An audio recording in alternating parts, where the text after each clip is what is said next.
What is up, you guys? My name is Roman, and my pronouns are he, him, and his.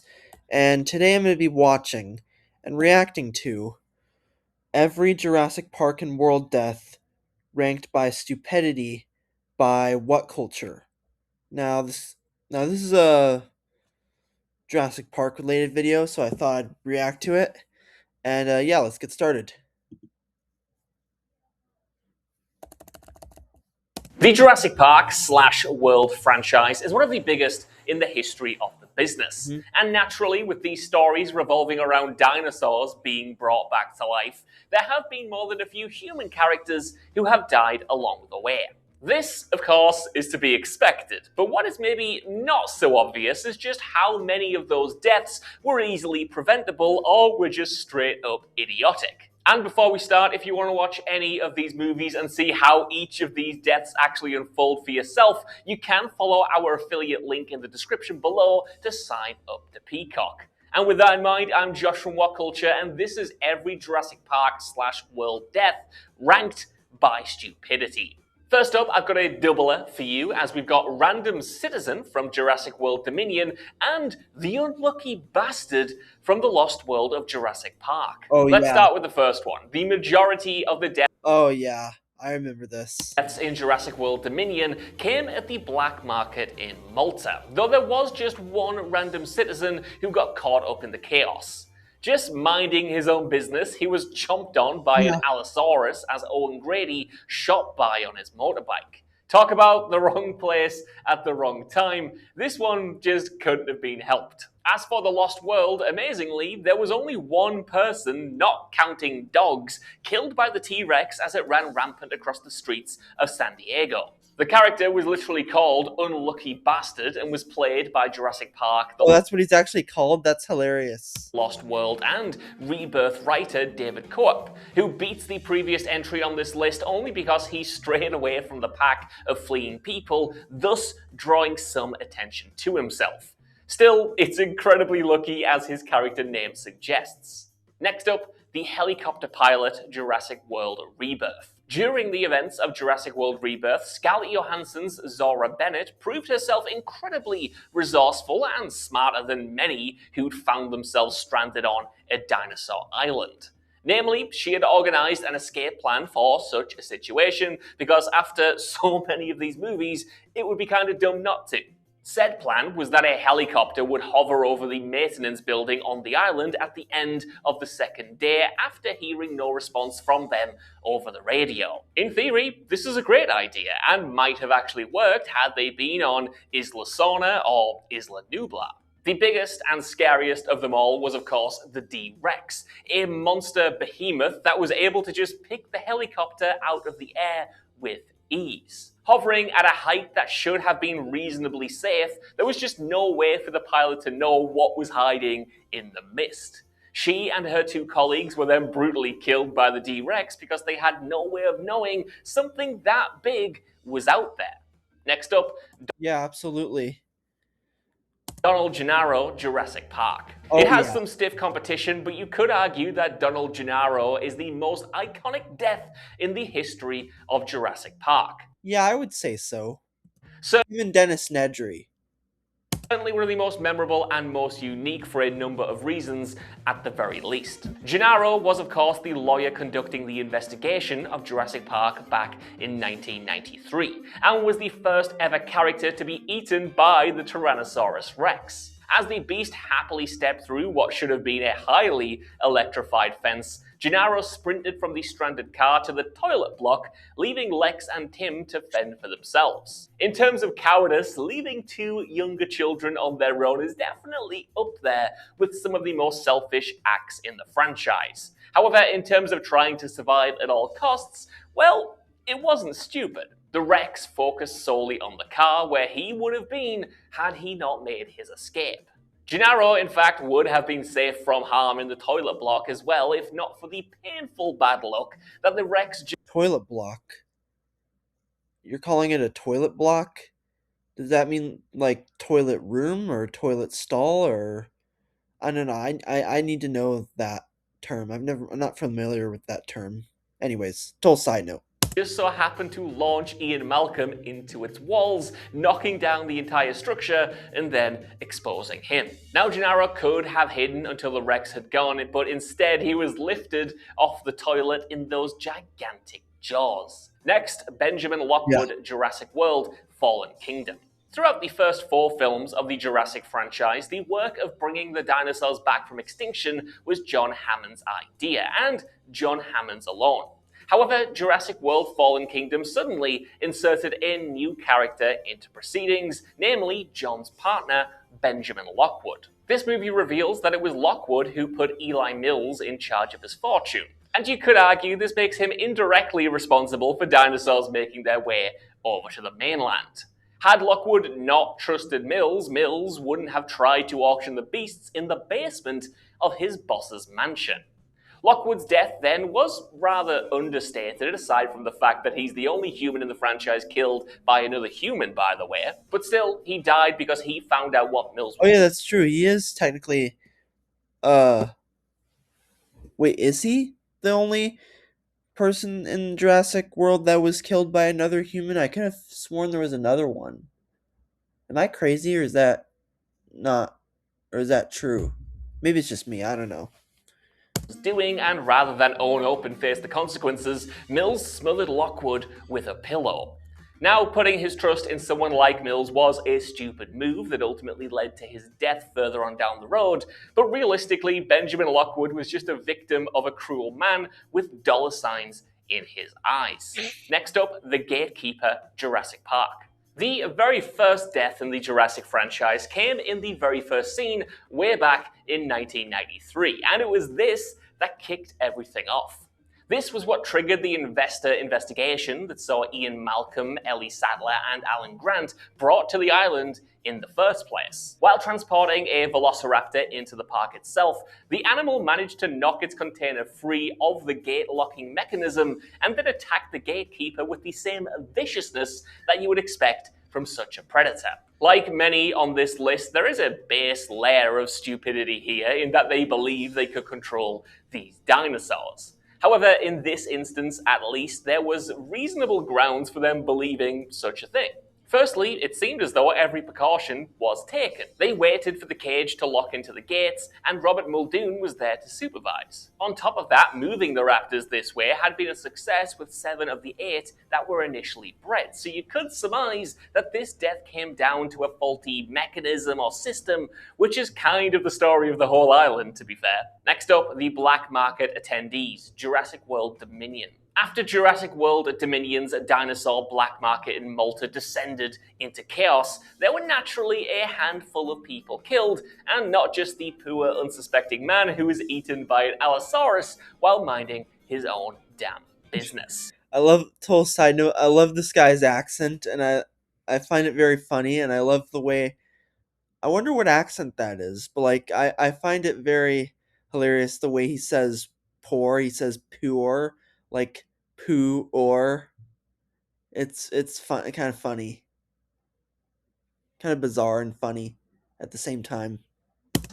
There were actually 2 men within the market itself who were eaten by dinosaurs, one of whom found himself set on fire first. Yeah, In fairness, they were very much in a similar boat as the man eaten on the streets, only they weren't on the streets. There was nothing they could have done about it apart from not getting involved in illegally buying and selling dinosaurs and forcing them to fit in a pit in the first place. Next up, Leclerc, Jurassic World Rebirth. After successfully obtaining the live DNA samples from the Mosasaurus and the Titanosaurus, it came time for Zora and her team to do the same with the Quetzalcoatlus. oh come on, dude. Quetzalcoatlus. With the Quetzalcoatlus. Quetzalcoatlus. Quetzalcoatlus. Dude, you're not even trying.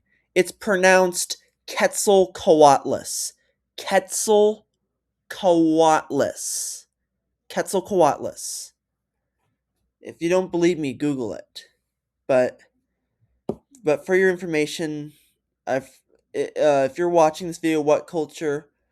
Tell them that it's pronounced Quetzalcoatlus.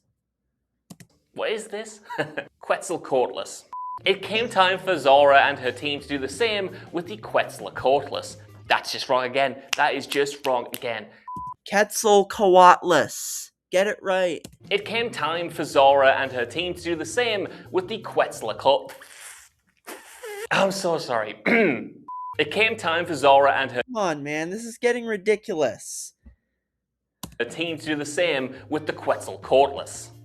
That's right? That's right. However, this was an airborne predator the size of a school bus, and so getting a Thank you, finally. sample from the animal itself was pretty unlikely. This saw the team, or what was left of the team, essentially abseil down a cliff to the bird's nest to take a sample from one of its eggs. Now, you can argue that entering the beast's territory like this was even more dangerous, as it was always going to defend itself. And this was something that Leclerc learned the hard way. Caught in no man's land while trying to get back up the cliff to safety, he was caught by the gigantic bird and eaten in 2 simple bites. It's kind of how I eat chicken nuggets. Sometimes it doesn't even have 2 bites, sometimes it's just the one. Now, this character didn't do anything necessarily stupid in this scene. I mean, there was nothing he could have done differently, really, and he did follow the plan. But yet again, you can trace this back to the stupid decision to head into the island to begin with. As Mahershala Ali's Duncan Kincaid put it so eloquently, no one was dumb enough to go where they're going, and this is why. Next up, Carter, The Lost World, Jurassic Park. As Peter Ludlow's stranded InGen mercenaries trudged along Isla Sorna looking for the communications building, they were attacked by the island's resident T-Rex. Cue the panic and dozens of people all trying to escape through relatively narrow and winding paths. Someone was going to get caught, and Carter was the man unlucky enough to lose his footing. He was trampled by everyone else around him before being stomped on by the Rex himself. Now, you could argue Herself.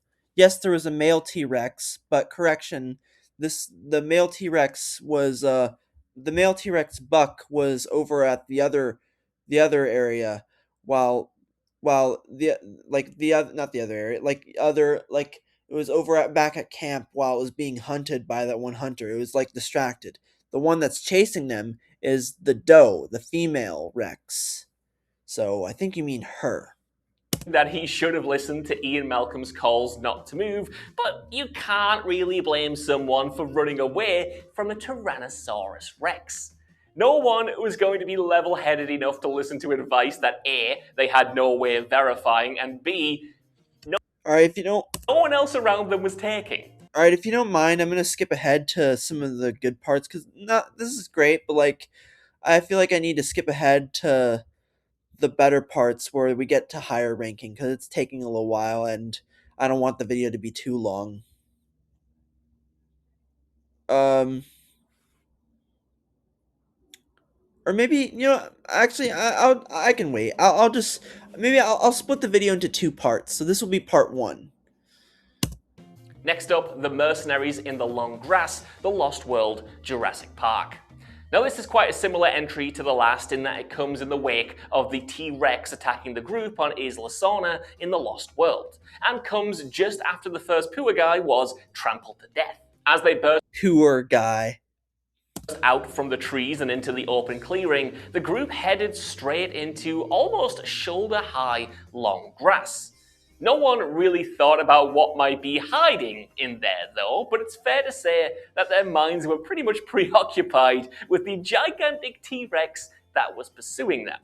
With a clear head, it's easy to see that heading into the long grass probably wasn't a good idea, particularly as AJ was screaming for them not to, just as Ian Malcolm tried to get everyone to stay still when the Rex first attacked. However, there were no minds that were clear of intense panic and fear in this moment, and there was really nowhere else to go. And even AJ eventually headed into the long grass as the raptors Sorry, I'm just checking. We're at 11:08. Let's stop at 15:58. stealthily hunted down and killed at least 6 people, including possibly AJ himself. Next up, the French intelligence agent Jurassic World Dominion. Yet again, we are back in the chaos in Malta, though this time the attacking dinosaurs were coordinated and following orders rather than just eating whoever happened to cross their paths. Ah, The dinosaurs in question here were the Sojourner Santos's trained Atrociraptors. Said dinosaurs, who saw far more screen time in Jurassic World Chaos Theory than in Dominion, were trained to follow Santos's orders based on a triggering light, as the Indoraptor was shown to do in Fallen Kingdom. And in theory, this could have, and probably should have, been some of the most dangerous set of dinosaurs in the history of the franchise. However, though one of Barry's French intelligence colleagues was taken down by them, as soon as the attack order was given, they were also tasked with hunting down Barry himself, Claire Deering, and Owen Grady. The only success they saw was in this unnamed agent, as the other three escaped relatively unscathed. So maybe that is quite telling, or maybe he was just the unlucky one. Next up, ah. Lewis Dodgson, Jurassic World Dominion. As a villain, Jurassic World Dominion's Lewis Dodgson left a lot to be desired. His ties to the original park, in that he was the one behind Dennis Nedry's sabotage, were criminally underexplored, and for lack of a better word, the character was just rather boring. Essentially, he was yet another person with more money than sense who believed Well, I would say he was boring. I mean, in Dominion he was kind of boring, but he's not that boring. Like in Chaos Theory, I feel like he had some moments that where he was like being mean to like some of the Camp Cretaceous characters, like Kenji and Brooklyn in particular. So I it kind of made me dislike. It kind of made me it kind of made his death even more satisfying in my opinion. But that's just me. that he could control dinosaurs and was ultimately proved fatally wrong. Granted, he may have done a better job than most, but no matter how many electro signals he could send to the creature's brains, surrounding himself with dinosaurs was just a dumb decision. Yeah, His death, then, was always an inevitability, in that no one expected him to get out of Italy alive, and though there was a certain ironic Italy, correct? Or is it Italy? I'm not sure. I think you mean Malta, but I'm not sure if the Biosyn Valley is in Malta. Or let me just look it up real quick. Let me look it up. Where is in Jurassic World? Where is Biosyn Valley?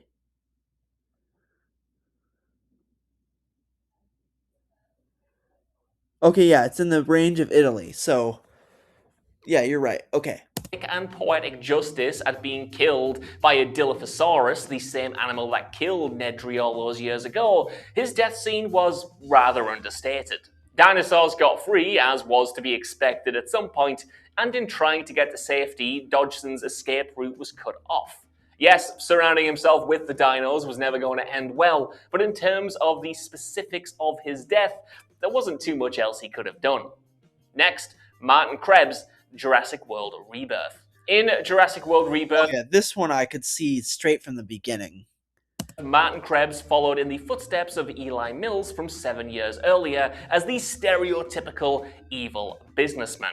He was the one behind the expedition to the island, and though the DNA that they were there to extract could potentially save millions of lives, there can be no denying that he was doing it for the dollar bills. In fact, he actively stopped Teresa from calling for help when the boat was attacked by the Mosasaurus and the Spinosaurus, and he would have been happy to lose any other human life, other than his own of course, as long as he got his money. Krebs claimed earlier in the film in a discussion with Dr. Loomis that he was too smart to die, but it was that very day that he was proved definitively wrong. While trying to escape in a boat in the harbour that could have been his way off the island, Krebs frantically drove a jeep with every light and alarm going. We all knew where this was going. This, of course, would have drawn attention to him at the best of times, but when he drove the car directly into the hulking D-Rex, it didn't matter too much if he was dressed up like a Christmas tree. Next, Robert Muldoon, Jurassic Park. Yeah, I'm not gonna lie. Like I saw his death coming as soon as he saw like him and like there was a scene like with Martin Krebs, by the way, like there was a scene where he was just like he was like sitting under the like fossilized jaws of like a some kind of theropod, and that was easily foreshadowing his death. Anyway, here's Robert Muldoon. Robert Muldoon was one of the only people who worked on the original Jurassic Park who realised and appreciated just how dangerous the place was. He had witnessed firsthand the gatekeeper get ripped apart by the Velociraptor and was quite open with his thoughts that they should all be destroyed. He was also the only one who wanted to kill the dinosaurs when people started dying. However, in the face of all of these doubts and concerns, he was still there right in the middle of the danger. Muldoon's end came when he and Ellie followed Ray Arnold after they hadn't heard from him in some time. They were forced to leave the relative safety of the control room, and he paid the price for this decision. No matter how good a hunter that he was, there was nothing he could have done about the raptors. They attacked in exactly the same way that Alan Grant explained to the terrified child at the beginning of the film, with precision, Yeah, from the side. cunning, and ruthlessness. Ultimately, Robert Muldoon is a character that begs the question, is it stupider to be completely ignorant of a dangerous situation, or to fully appreciate the impending doom and do nothing to remove yourself from it? Next up, Udesky, Jurassic Park 3. Udesky? That's another mispronunciation. I don't know if it's because of this guy's weird accent or something, but you gotta do your research, dude, because it's pronounced Udesky. Not Udesky. Udesky. Like Udesky. God. Like Robert Muldoon before him, Udesky, who was on Isla Sorna as part of the team It's Udesky. Jesus Christ. put together to find Eric Kirby in Jurassic Park 3, was lured into a trap by a pack of velociraptors smarter than most would give them credit for. At the very least, Muldoon had training and an appreciation and a healthy respect for the animals, as well as a weapon, of course, to try and defend himself, whereas Udesky was more of a booking agent for the mercenaries, and was only on the island himself because one of his guys got sick and couldn't make it. So yeah, maybe he should have found someone else, or maybe just sit this one out, guy. Next up,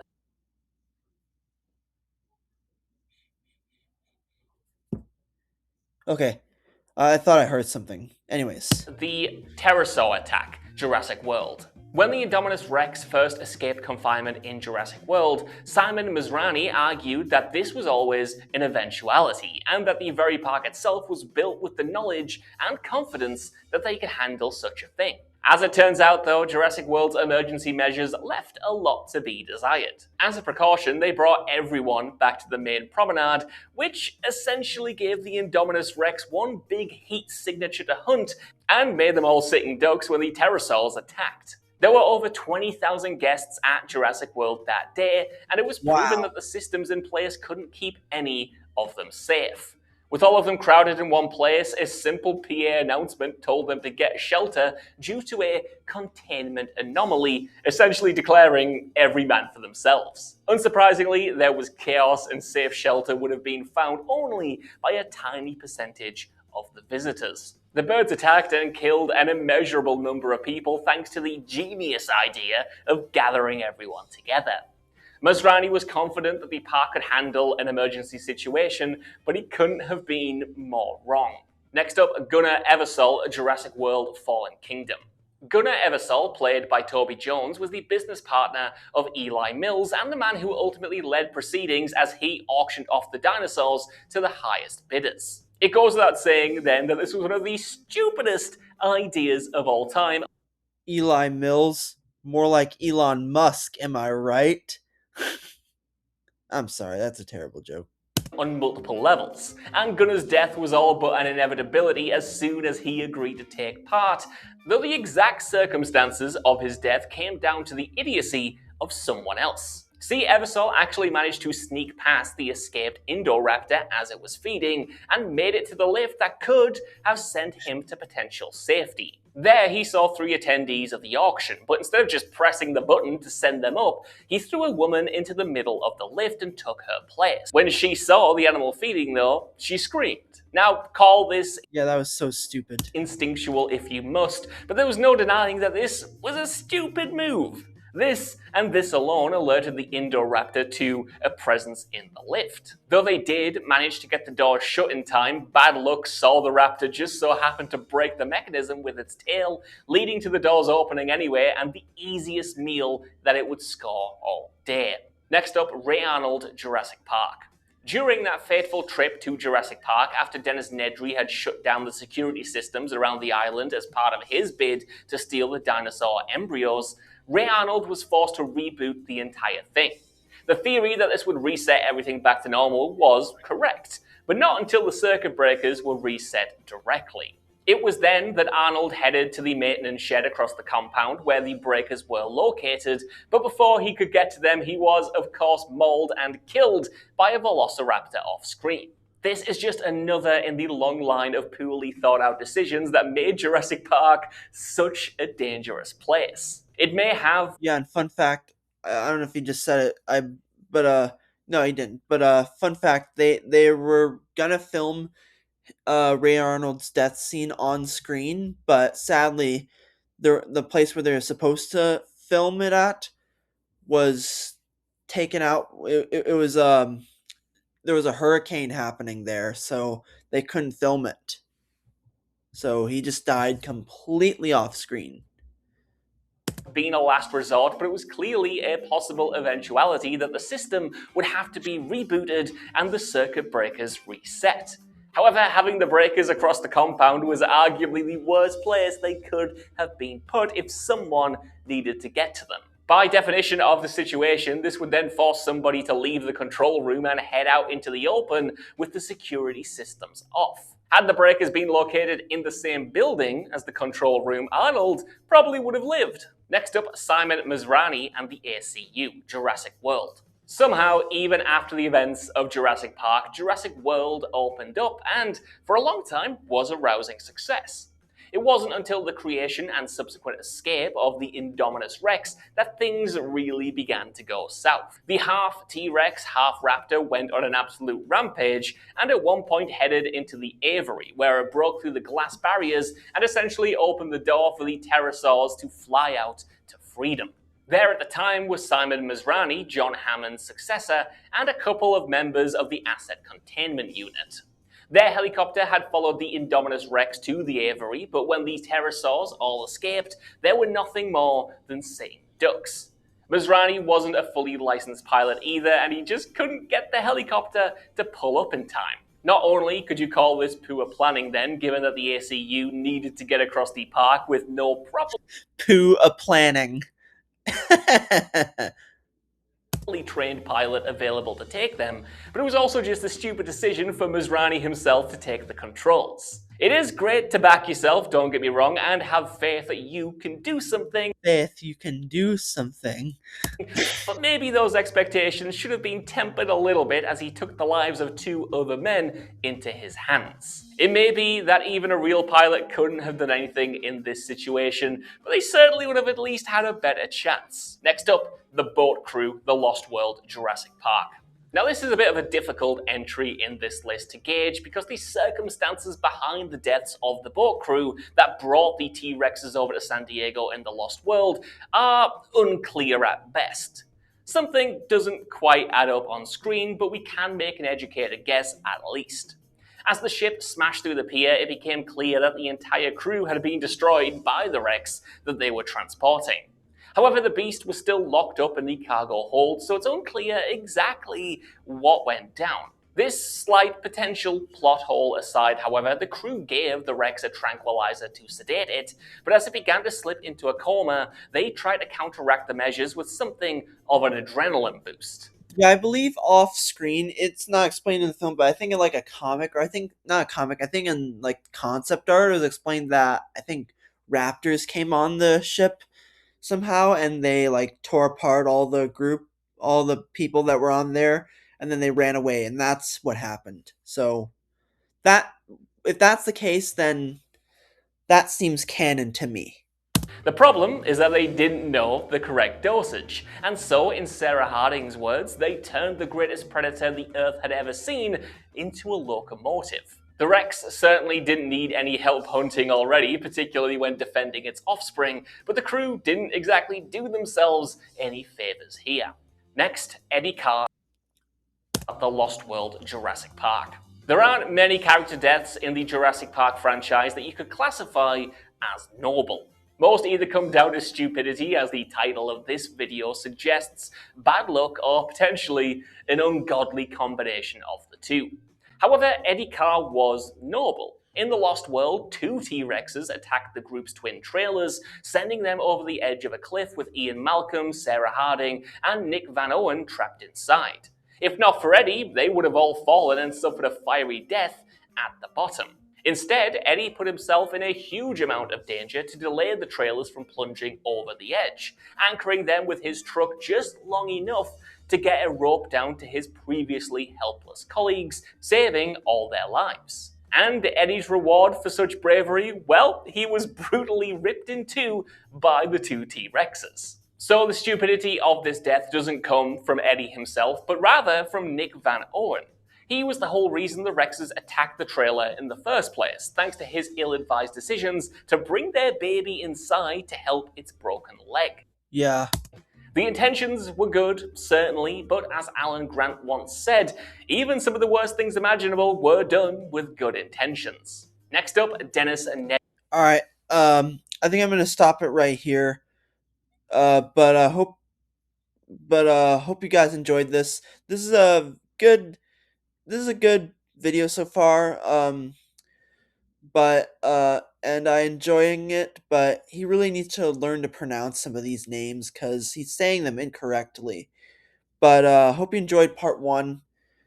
And there'll be another part coming soon. So I'll see you in the next. I'll see you in the next part of this video. Cheers. Bye bye.